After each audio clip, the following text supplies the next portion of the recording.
Durante los últimos 30 años, los grandes medios de comunicación del Estado español han reconstruido habilidosamente la imagen del heredero del dictador Francisco Franco, Juan Carlos de Borbón. Sin posibilidad de réplica, la imagen del monarca campechano, dicharachero y simpático se ha tratado de imponer, con la intención de afianzar la restauración monárquica impuesta, previamente, durante la transición.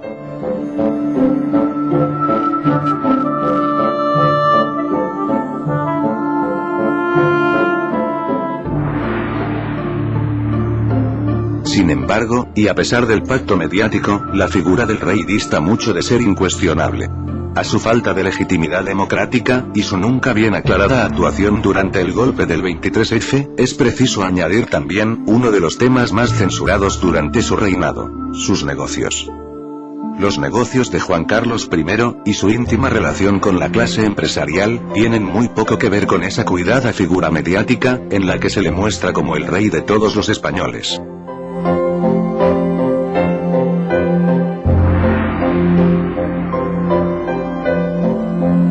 Cuando Juan Carlos de Borbón fue entronizado como rey de España, carecía totalmente de fortuna personal.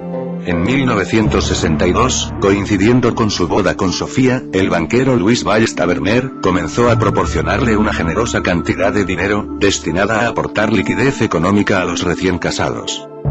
Colaboraron en esta asignación, además de otros banqueros, muchos nobles y empresarios del franquismo. Otro personaje singular, que declaró que hizo transferencias importantes al monarca, fue Ruiz Mateos. Tras la expropiación de Rumasa, Mateos acusó al rey de haber aceptado miles de millones, no solo de su propio bolsillo, sino del de diversos empresarios. El fiscal general del Estado le acusó de un delito de injurias. Sin embargo, ni Ruiz Mateos fue procesado, ni su denuncia aclarada. En su libro, El negocio de la libertad, el periodista Jesús Cacho reveló también algunas de las fuentes de financiación de Juan Carlos de Borbón. Una de las principales, según el periodista, fue el petróleo, que proporcionaba jugosísimas comisiones, procedentes del crudo que importaba a España. Cuando Juan Carlos ocupó el trono, su hombre de confianza, Manuel Prado y Colón de Carvajal, se dedicó a remitir varias misivas reales, a otros tantos monarcas reinantes, especialmente del mundo árabe, solicitándoles dinero en nombre del rey de España.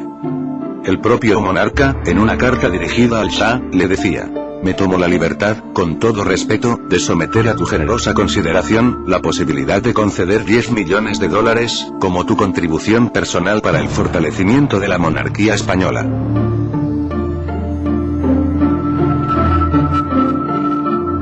Especiales relaciones mantuvo Juan Carlos I con la monarquía saudí, a la que pidió un crédito de $100 millones.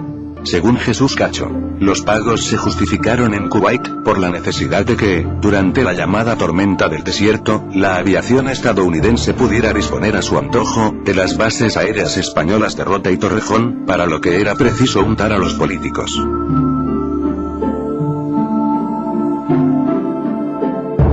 Algunos de los hombres que, en un momento u otro, han estado muy próximos a Juan Carlos I, han sido Mario Conde, Alfonso Escámez, o los Albertos. Mario Conde, que llegó a convertirse en el banquero de la monarquía, fue una de las amistades más peligrosas del rey. Cuando Banesto fue intervenido, aparecieron al menos 2 cuentas a nombre del monarca, así como opciones para la gran ampliación de capital, que no llegó a realizarse. Las amistades del rey en Mallorca, donde suele veranear, no son mucho más edificantes, aunque sí más aristocráticas. En la isla Balear, el monarca intimó, entre otros, con Giovanni Agnelli, dueño de Fiat, y con Raúl Gardini, expresidente de Montedison, la empresa química a la cual Juan Abelló vendió su laboratorio, antibióticos, con un beneficio de $450 millones. Tanto Agnelli como Gardini se vieron implicados en casos de corrupción en Italia. Este último se suicidó en 1994.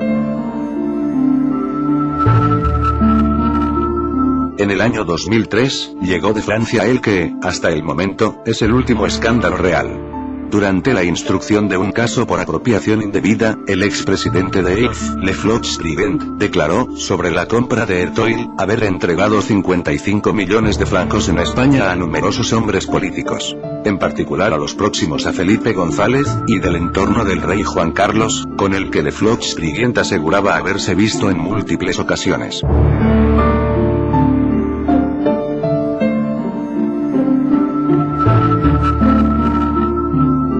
Dada la implicación real en esta tupida red de negocios, tantas veces irregulares, no es extraño que la labor de Juan Carlos I, como máximo representante del Estado español en el exterior, se haya caracterizado por su intermediación a favor de las multinacionales españolas, y de las cúpulas de la COE.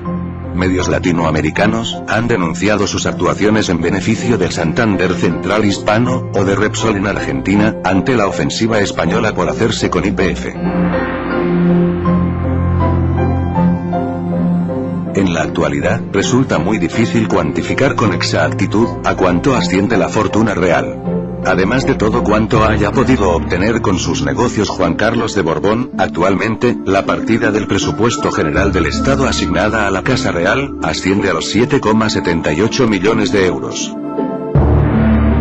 En cualquier caso, en el año 2003, la revista Forbes incluía a Juan Carlos I en el sexto lugar de los monarcas más ricos de Europa, con una fortuna de 1.790 millones de euros, que le sitúa en el puesto 134, entre los más ricos del planeta.